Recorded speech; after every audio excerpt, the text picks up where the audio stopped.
Yo, cuando la presión es demasiada.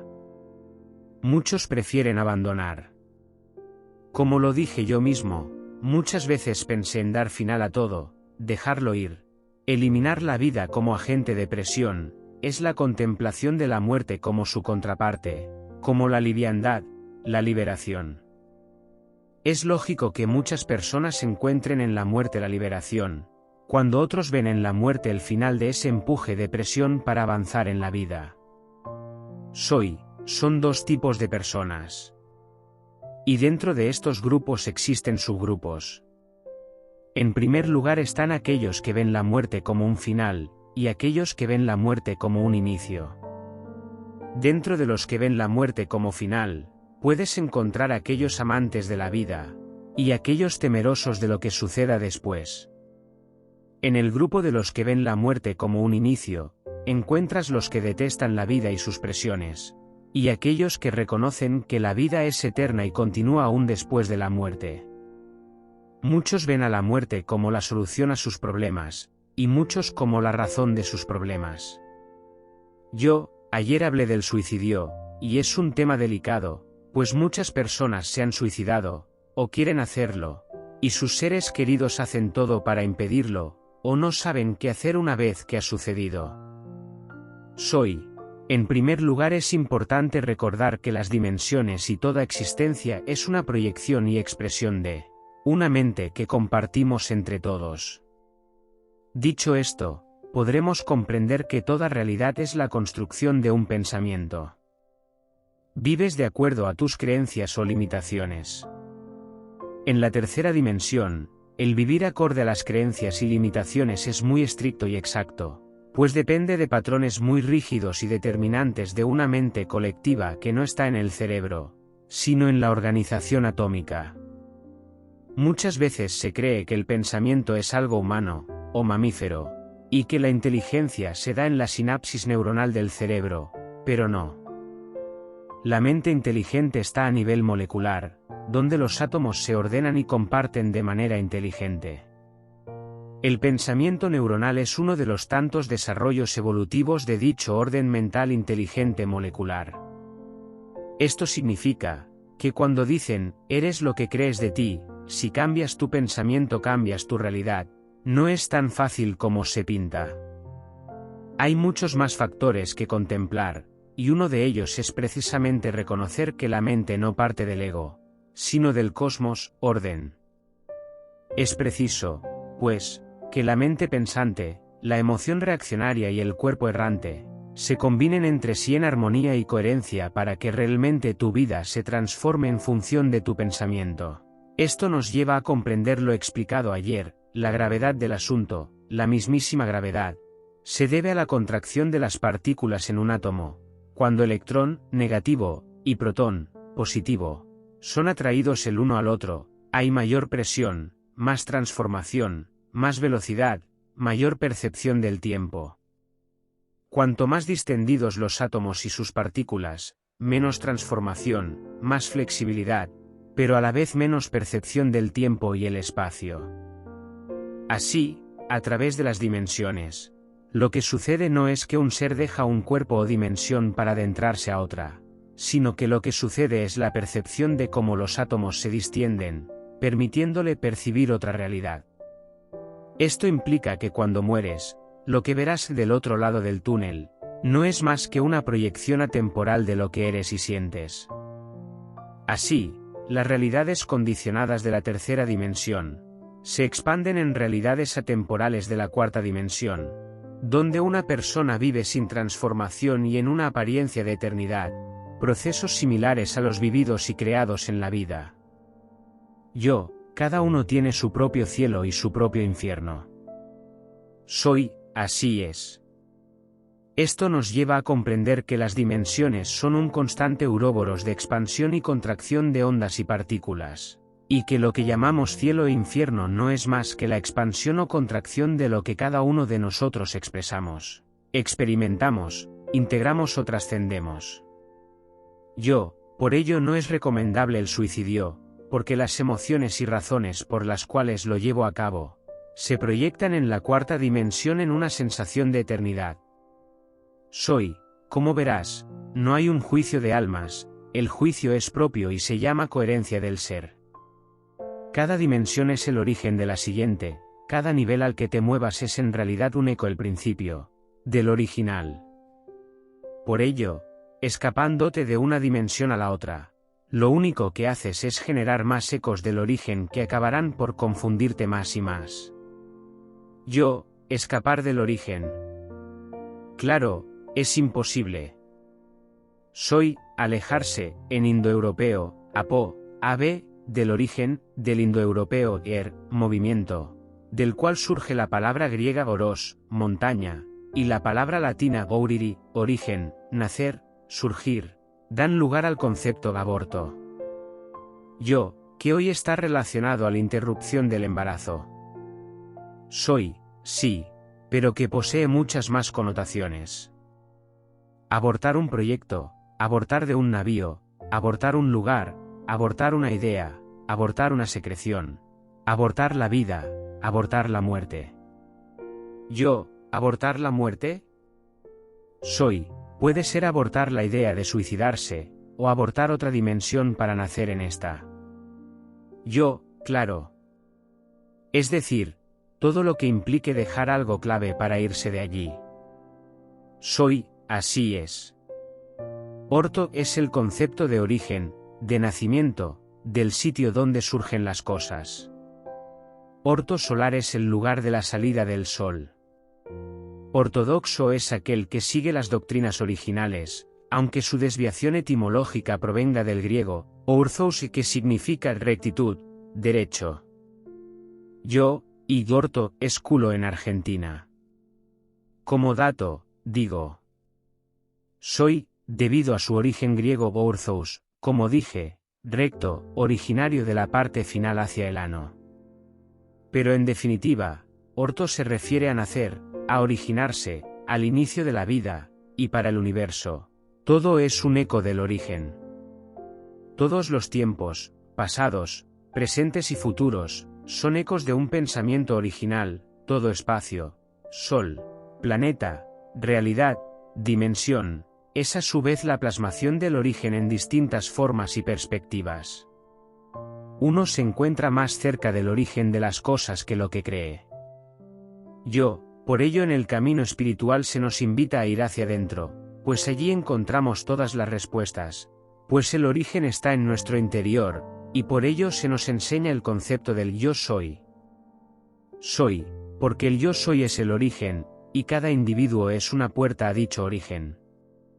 Por esto, escaparse del origen, de la expresión, de la creación misma, escaparse de una forma buscando una nueva negando la anterior, es alejarse del origen y crear más y más túneles y laberintos, y a esto le llamamos abortar. Sé que el tema que más concierne a todos hoy es el tema de la gestación relacionado a este tema, pero sin antes comprender lo que significa realmente el aborto, jamás podríamos comprender lo que implica a nivel social. Yo, es un tema delicado para hablar. Soy, por eso es un tema para Escorpio. Yo, Bueno. Entonces, teniendo en cuenta que aborto es alejarse del origen, es negarse a la responsabilidad de permanecer en un sitio, es escaparse de una realidad, entonces, ¿cómo se ve el aborto uterino desde una visión espiritual? Soy, se ve de la misma forma, ¿cómo escaparse de la responsabilidad de la vida? Vamos a ir paso a paso para comprenderlo. En primer lugar, ¿por qué crees que estamos hablando de este tema en el Día de las Rodillas? Yo, supongo que tiene que ver con nuestra historia. Soy, nacer y morir, tras cada generación, en la historia de un grupo, clan, familia, sociedad, cultura. Es un aborto constante, es avanzar, dejando algo atrás. Cada vez que cambiamos una forma de pensar yendo en contra de nuestras creencias familiares o socioculturales, estamos abortando en pensamiento. Cada vez que rompemos una relación, y seguimos avanzando, estamos abortando a nivel emocional. Y cada vez que dejamos un sitio, la responsabilidad de un tema familiar o un proyecto, estamos abortando a nivel físico. Dejar o negar el origen de algo, es dar la espalda al clan, al grupo. Es irrumpir con la continuidad de una historia. ¿Eso es malo? No. Pero es traumático. Ten en cuenta lo siguiente. Lo que consideras que eres tú, no eres tú. Tu cuerpo.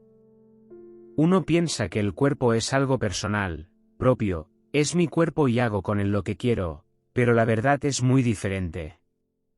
La verdad es que tu cuerpo es tuyo solo a nivel conceptual. La realidad es que cada célula de tu cuerpo es una réplica multiplicada de las originales, y han sido las mismas desde hace millones de años con algunos cambios y mutaciones. Tu cuerpo pertenece a todo un grupo de individuos, y cada cosa que decides sobre él, lo decides por sobre todo un clan genético. Cuando tomas decisiones en contra de todo ese clan, generas un quiebre y un trauma que deberá ser reparado. Ahora bien, puede que la información del clan sea machismo, y de repente tú te vuelves feminista. Las células de tu cuerpo lucharán para recordarte el machismo, y te enfrentará una y otra vez a situaciones machistas solo por el hecho de generar un trauma. Pero si en lugar de romper con todo el linaje, lo que hago es hablarles del cambio, hacer una constelación familiar, terapia, enseñar a mis ancestros el poder del cuerpo, de la libertad, entonces la transformación no será traumática. Será educativa, es decir, que sacará lo mejor de su interior, todo su potencial, y los ancestros impulsarán dicha transformación en lugar de luchar contra ella.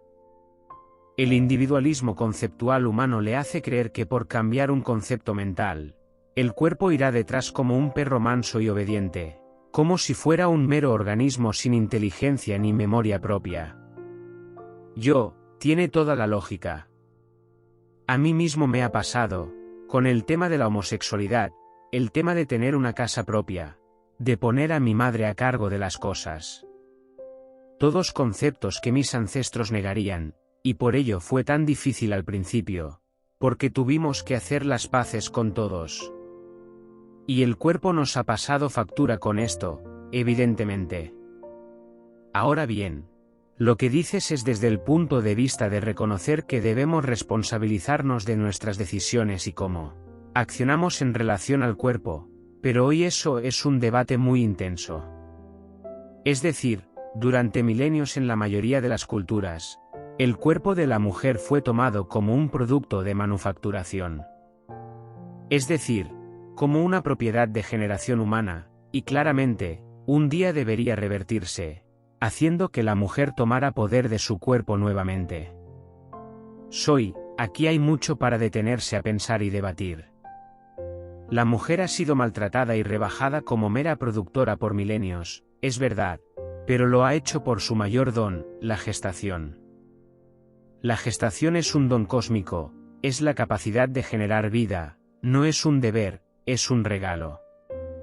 El deber fue impuesto por las culturas en una necesidad de expandir la población en contextos históricos en que la escasez de personas implicaba falta de trabajo, de comida, de defensa. El deber de la mujer era traer hijos al mundo para suplir esas necesidades básicas, en un mundo donde el promedio de vida era entre 30 y 40 años. Después de la revolución industrial, el promedio de vida subió debido a que ahora había máquinas encargándose de muchos aspectos. La salud mejoró, el sistema social, la defensa, y los burgos. De esta forma, con más derechos año tras año, la mujer encontró un lugar de poder, liberándose de su deber histórico y pudiendo ocupar otros espacios.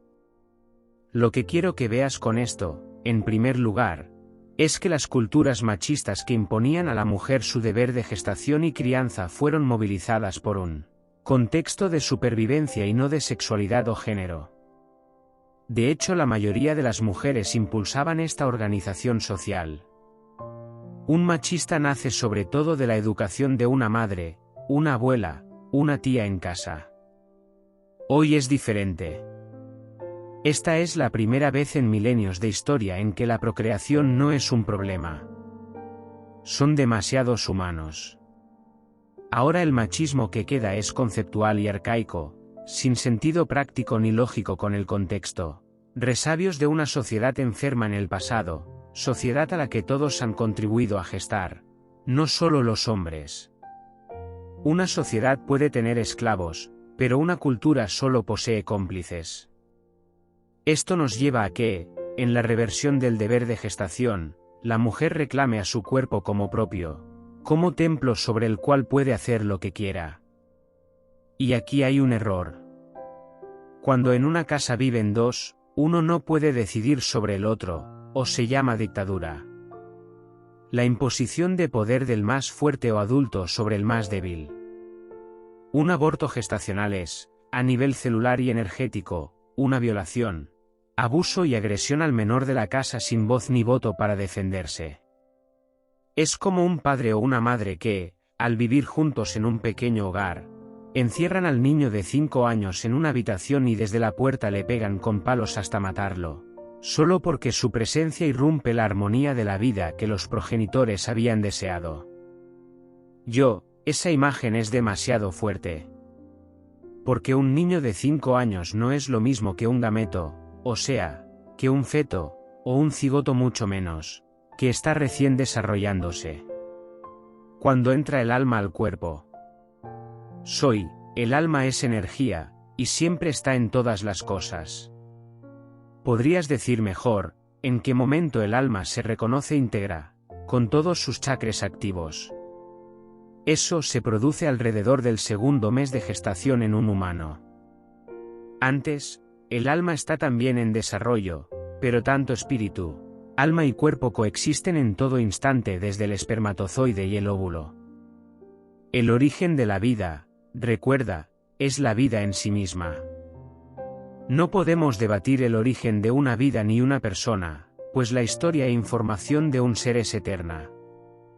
Un cigoto mutilado o un niño golpeado hasta la muerte, o un adulto asesinado, para el universo, posee la misma carga energética.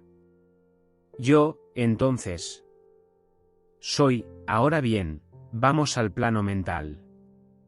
En el plano mental, solo existe la percepción de las cosas. Si no lo veo mal, no existe una carga de negatividad.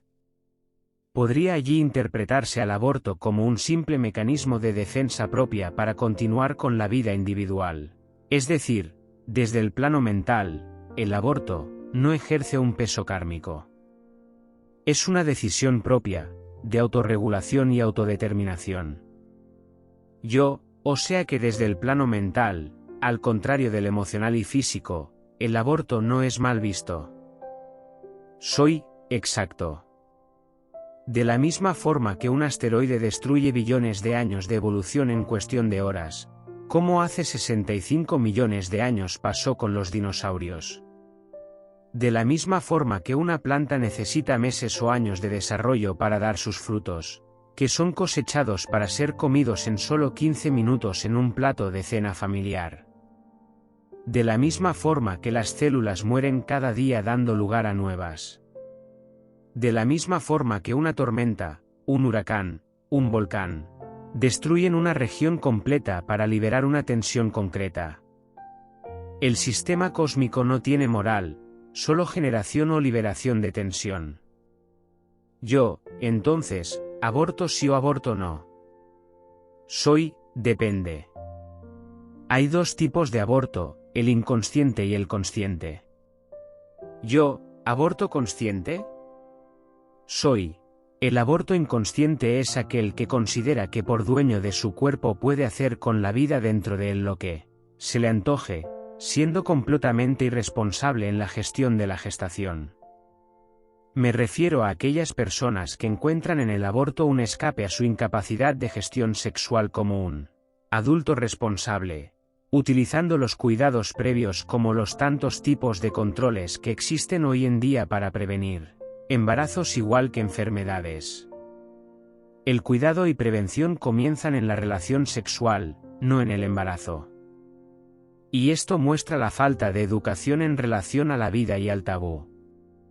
Tantos años negando la sexualidad, ha llevado a las personas a no saber cómo cuidarse, no hablar del tema desde niños, no sabiendo identificar abusos, violaciones, y no sabiendo gestionar las relaciones íntimas.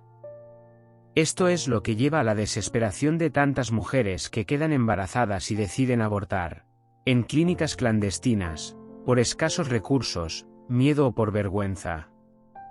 Por el otro lado, el aborto consciente implica reconocer que dicho embarazo puede proporcionar una enfermedad, tanto en la madre como el bebé, o que el embrión haya sido producto de una violación que ocasione daños psicológicos en la madre y problemas en el bebé. Consciente se refiere a que hay una lógica por la cual se busca esta resolución nacida de un conflicto y no de una irresponsabilidad.